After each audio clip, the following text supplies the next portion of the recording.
There's a huge difference between judgment and mercy.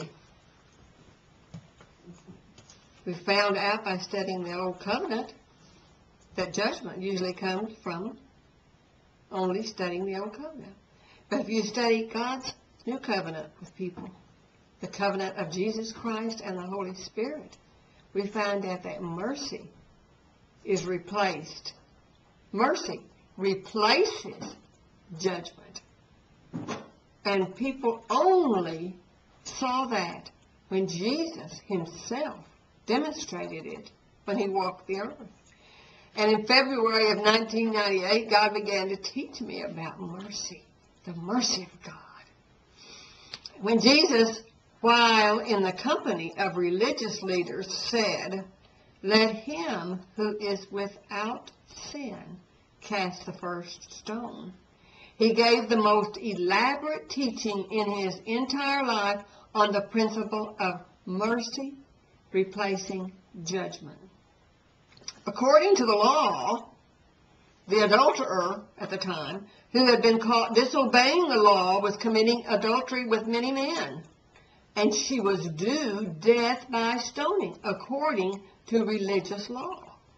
However, God said, I put the obligation of forgiveness on the religious leaders who were present by calling attention to their own disobedience of the law, rather than calling attention to the disobedience of the woman who was caught in adultery. God said, my example of forgiveness was puzzling to everyone present at the time because the portion of the law regarding stoning for the act of adultery was ironclad. But my mercy, said God, has never been more powerfully displayed to men than in that situation. And God continued by telling me, when men seek to judge others guilty of sin, they are reinforcing their own judgment because all men have committed disobedient acts. Judgment is like a boomerang. It turns and judges the one who has judged. And if you remember, Jesus said, don't judge, lest ye be judged. So that is like a boomerang. You throw a boomerang of judgment out, and it's going to come right back upon us, as it did the religious leaders in that day. But God said, likewise, mercy is a boomerang.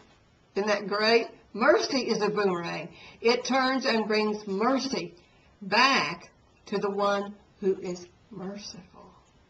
I think I remember Jesus saying, blessed are those who are merciful, for they shall obtain mercy. In the example of the adulterer, when the religious men left their presence, I asked the woman where her accusers are. Where are the men who so easily condemned her? And then I said to her, neither do I condemn you. The letter of the law was replaced with mercy, and because it was replaced with mercy, when he told her to go and sin no more, she had the power to do that because of his mercy, not because of judgment from religious leaders. When you are tempted to judge another person, remember that you are throwing the stone of judgment at yourself when you throw the stone of judgment at another person. But also, when you are merciful to someone, you also are inheriting mercy from people. Remember, the boomerang of judgment will bring judgment, but the boomerang of mercy will boomerang mercy right back in your life.